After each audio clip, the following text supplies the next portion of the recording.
Assalamualaikum warahmatullahi wabarakatuh. Halo sahabat kanal PD Islam. Pada tayangan video kali ini kita akan membahas awal mula Nabi Isa dianggap Tuhan oleh umat Kristiani.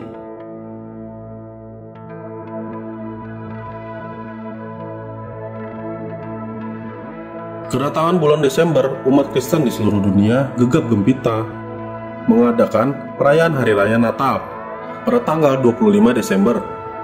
Ia ditetapkan sebagai hari raya karena dipercaya bertempatan dengan kelahiran Yesus. Christmas diartikan sebagai hari kelahiran Yesus yang dirayakan oleh hampir semua orang Kristen di seluruh dunia yang berasal dari ajaran Gereja Katolik Roma. Padahal ajaran tersebut tidak terdapat dalam Alkitab dan Yesus pun tidak pernah memerintahkan kepada murid-muridnya untuk menyelenggarakan perayaan yang masuk ke dalam ajaran Gereja Katolik. Perayaan Natal berasal dari upacara adat masyarakat penyembah berhala. Perayaan Natal yang diselenggarakan di seluruh dunia ini sama sekali tidak mempunyai dasar dari Alkitab. Perayaan Natal berasal dari kepercayaan penyembah berhala yang dianut oleh masyarakat Babilonia kuno di bawah Raja Namrud, cucunya Ham, anak dari Nabi Nuh. Namrud inilah orang yang pertama yang mendirikan Menara Babel atau membangun kota Babilonia, serta kerajaan di dunia dengan sistem kehidupan ekonomi dari dasar-dasar pemerintah. Namrud ini adalah seorang pembangkang Tuhan. Jumlah kejahatannya amat banyak. Di antaranya, dia menikahi ibu kandungnya sendiri yang bernama Semiramis.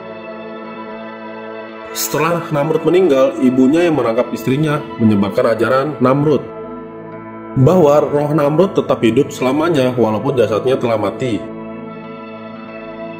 Adanya pohon evergreen yang tumbuh di atas sebatang pohon kayu yang telah mati ditafsirkan oleh ibunya atau yang menjadi istrinya Semiramis sebagai bukti kehidupan baru bagi Namrud untuk mengenang hari kelahiran Namrud setiap tanggal 25 Desember. Ibunya yang menjadi istrinya Semiramis menggantungkan bingkisan pada ranting-ranting pohon itu sebagai peringatan hari kelahiran Namrud.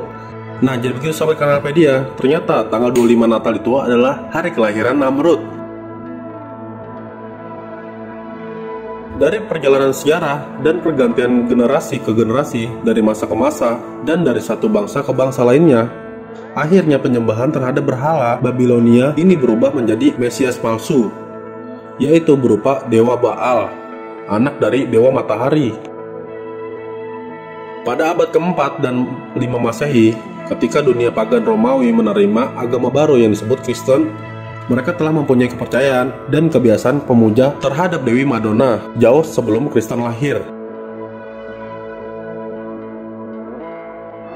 Natal adalah acara ritual yang berasal dari Babilonia kuno yang saat itu puluhan abad yang lalu belum mengenal agama yang benar dan akhirnya terwariskan sampai sekarang ini. Di Mesir, jauh sebelum Yesus dilahirkan, setiap tahun mereka merayakan kelahiran anak Dewi Isis atau Dewa Langit yang mereka percaya lahirnya pada tanggal 25 Desember.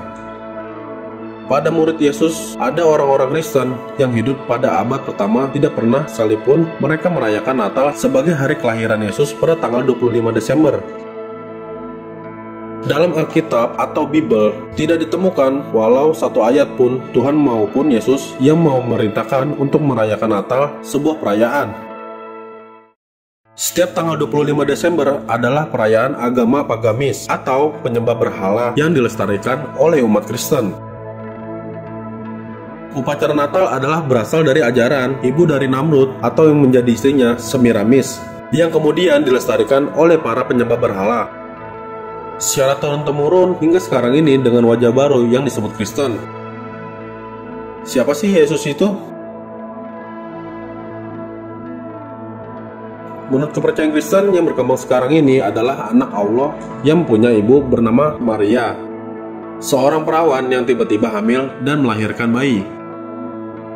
Berdasarkan beberapa literatur, Yesus punya beberapa nama yang berbeda. Dalam bahasa Ibrani ia disebut Yeshua, di bahasa Latin disebut Mesias, dan Muslim menyebutnya Nabi Isa alaihissalam, dan kalau di dalam Al-Quran disebut Isa al-Masih. Oleh umat Kristen, Yesus dianggap Tuhan mereka. Kepercayaan ini berdasarkan pada konsep teologi atau kebutuhan Trinitas. Apa itu Trinitas?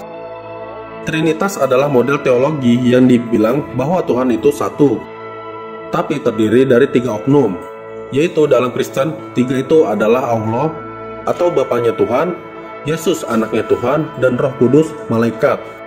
Yesus diposisikan sewujud dengan Allah, begitu juga Roh Kudus.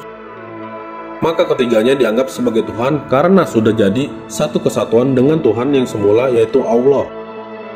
Kepercayaan orang Babilonia yang menyembah kepada ibu dan anak, atau Semiramis dan Namrud yang lahir kembali, menyebar luas dari Babilonia ke berbagai bangsa di dunia dengan cara dan bentuk berbeda-beda, sesuai dengan bahasa di negara-negara tersebut.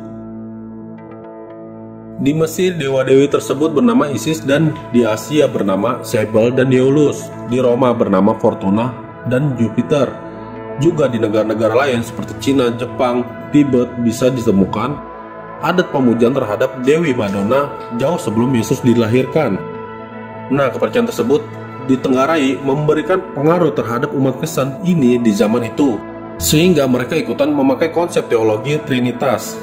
Tapi tidak semua penganut Kristen seperti itu. Sebagian mereka tetap teguh berteologi Unitarian, atau seperti Muslim, hanya Allah SWT yang menjadi Tuhan. Dua kelompok ini sama besar. Kelompok Unitarian dipimpin Arius pada tahun 256 sampai 336 Masehi. Sedang kelompok Trinitarian berteologi Trinitas dipimpin Athanasius pada tahun 293 sampai 373 Masehi. Keduanya saling bermusuhan sehingga negara Romawi menjadi kacau. Menyaksikan realitas tersebut, Kaisar Konstantin pada tahun 280 sampai 337 Masehi, yang seorang penganut paganisme dan yang sedang berkuasa pada masa itu, mengadakan konsili atau musyawarah akbar di Nicea pada tahun 325 Masehi. Konsili ini dikenal dengan nama Konsili Nicea Homoousios. Kedua pimpinan kelompok menafsirkan Yesus berhubungan amat erat dengan Allah. Tapi Athanasius menafsirkan lain, Yesus sewujud dengan Allah, maka ia pun Tuhan. Pasca konsili, pengikut Arius tidak puas dengan hasil konsili Nicea. Mereka terus mengadakan perlawanan hingga pada masa Kaisar Diodorus Agung, dibuatlah olehnya konsili Oikomenes II di Konstantinopel. Karena ia anti-Arius, maka konsili itu tegas menentukan bahwa anak Yesus sewujud dengan Bapa Allah dan Roh Kudus pun sewujud dengan Allah. Tuhan dianggap punya 3 wujud, namun ketiganya jadi satu wujud. Nah, sejak itu Kristen dengan teologi Trinitas dinyatakan resmi sebagai agama yang sah di Romawi.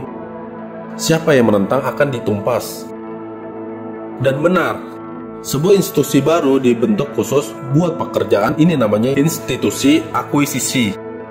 Akhirnya pengikut Arius dibantai atau diusir dari Romawi, buku-buku mereka dibakar, di antaranya mereka melarikan diri ke negeri-negeri lain.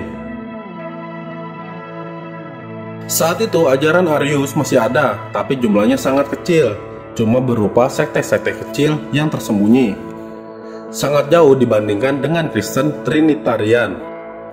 Itulah sejarah kenapa Kristen yang berkembang di dunia saat ini bertuhankan Yesus berkonsep Trinitas. Ternyata itu terjadi karena pengaruh agama pagan dan peran penguasa Romawi yang beragama pagan. Tragis memang, maka bersyukurlah kita Muslim yang istiqomah memegang konsep tauhid, yang kemudian kitab suci Al-Quran dijamin Allah Subhanahu wa Ta'ala dan dijanjikan kemenangan di dunia dan tempat kembalinya berupa surga. Wallahu a'lam. Nah, jadi begitu sahabat kanal PD Islam. Awal mula Nabi Isa dianggap Tuhan oleh umat Kristiani. Jadi itu karena pengaruh agama pagan dan pengeran penguasa Romawi yang beragama pagan. Apabila kalian suka konten ini, kalian bisa like, komen, dan share. Jangan lupa di subscribe ya. Semoga video ini dapat bermanfaat dan menambah wawasan kita semua. Wassalamualaikum warahmatullahi wabarakatuh. Assalamualaikum warahmatullahi wabarakatuh. Halo semuanya. Kisah legenda tinju Mike Tyson mendapatkan hidayah. Mike Tyson, seorang petinju yang dikenal dengan julukan si leher besar itu, sangat digemari banyak orang di masa kejayaannya. Setelah legenda tinju Muhammad Ali meninggal, Suatu pertarungan tinggi dunia kelas berat meredup. Maka Tysonlah yang membangkitkan semuanya. Ternyata seorang Tyson sendiri memiliki masalah ringkalan. Namun di saat bulan suci Ramadan datang, Tyson menampilkan sisi lain dari hidupnya yang penuh kasih dan cinta. Tyson juga tak segan membagikan ceritanya mendapat hidayah dari penjara.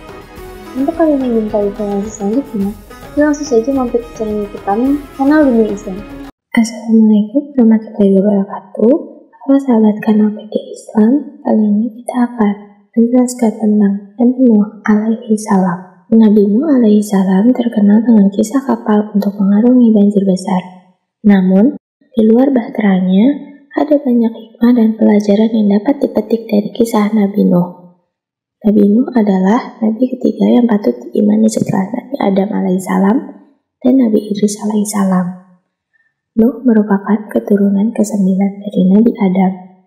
Nama Nuh berasal dari bahasa Syria yang berarti bersyukur.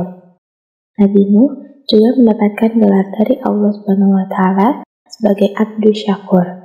Gelar itu berarti hamba yang banyak bersyukur sesuai dengan surah Al-Isra ayat 3. Demikianlah informasi ini kami sampaikan. Untuk tahu sejauh lebih dalam kisahnya, yuk langsung aja pindah ke channel YouTube kami, Kanal Media Islam. Assalamualaikum warahmatullahi wabarakatuh. Halo semuanya. Negara dengan pertumbuhan populasi muslim tercepat. Negara muslim saat ini yang diproyeksikan sebagai negara populasi muslim terbesar pada 2030 adalah Pakistan. Namun di benua India, ada negara yang populasi muslimnya juga diprediksikan meningkat, yaitu meski minoritas di sana, India. Pertumbuhannya hingga 16% pada 2030. Di antara populasi muslim yang tumbuh paling cepat di kawasan Asia Pasifik adalah Selandia Baru dan Australia. Keduanya didorong masuknya imigran baru. Sementara Afghanistan juga meningkat, hanya bedanya didorong tingkat kesuburan yang lebih tinggi dari rata-rata negara muslim lainnya. Amerika, Kanada, Argentina, Rusia, Cina, dan Israel. Untuk kalian yang ingin tahu informasi selanjutnya, yuk langsung saja mampir ke channel YouTube kami, Kanal Dunia Islam.